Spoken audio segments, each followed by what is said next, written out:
हरे भरे खेतों और पहाड़ों से घिरे एक छोटे से गांव में नायरा नामी एक नौजवान लड़की रहती। उसने अपने वालिदैन को खो दिया जब वो सिर्फ 6 साल की थी और इसके चचा ने इसकी देखभाल की। इसके चचा के घर की जिंदगी अच्छी और गैर अच्छी की आजमाइश। इसके चचा अच्छे थे लेकिन इसकी हाला नहीं थी। नायरा की हाला ने इसके साथ बुरा सलूक किया जिससे वो हर वक्त उदास रहती थी। खुशकिस्मती से नायरा का एक कजन था जिसका नाम आर्यन था, जो इसकी उम्र का था और एक अच्छा दोस्त था। वो एक साथ पले बड़े, एक ही क्लास में जाकर बेहतरीन दोस्त बन गई। जैसे जैसे वक्त गुजर गया नायरा की हाला का रवैया बिगड़ता गया। अगरचे इन्होंने स्कूल खत्म किया, आगे परेशानी थी। नायरा की हाला नहीं चाहती थी कि वो कॉलेज जाए। आर्यन मजीद तालीम हासिल करने के लिए पुरअज़म शहर के एक कॉलेज में दाखिल हुआ और एक हॉस्टल में रहा। जब आर्यन दूर था नायरा को मुश्किल वक्त का सामना करना पड़ा।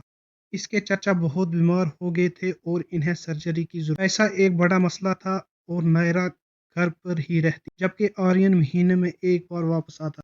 एक दौरे के दौरान आर्यन ने नायरा को प्रपोज किया लेकिन वो हिचकिचाई क्योंकि वो अपनी खाला न मंजूर होने से खौफजदा। आर्यन ने अपनी माँ से बात करके मालूमात ठीक करने की कोशिश लेकिन मालूमात पेचीदा हो गई।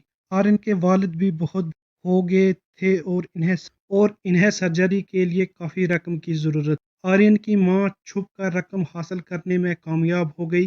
सर्जरी के बाद बड़े मूंछों वाला एक शख्स सामने आया जिसने कहा कि इस सर्जरी के लिए पैसे अदा किए हैं और वो नायरा से शादी करना चाहते हैं।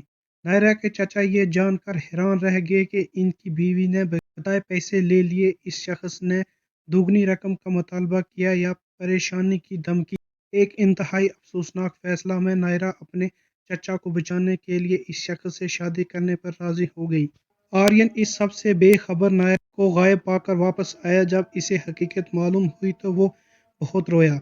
अगरचे वो नायरा के साथ भागना चाहता था लेकिन इसने नहीं कहा क्योंकि जिस शख्स ने इससे शादी की थी वो खतरनाक और इसके खानदान को नुकसान पहुंचा सकता। इन आंखों में आंसू लिए कॉलेज के लिए रवाना हुआ और भी गांव में वापस नहीं आया। कहानी बहुत उदासी के खत्म हुई और नायरा और आर्यन के दरमियान मोहब्बत अधूरी रह गई। ख्वाबों से भरा गांव अब टूटे दिलों और अधूरी ख्वाहिशात के बोझ से भारी महसूस हो रहा था।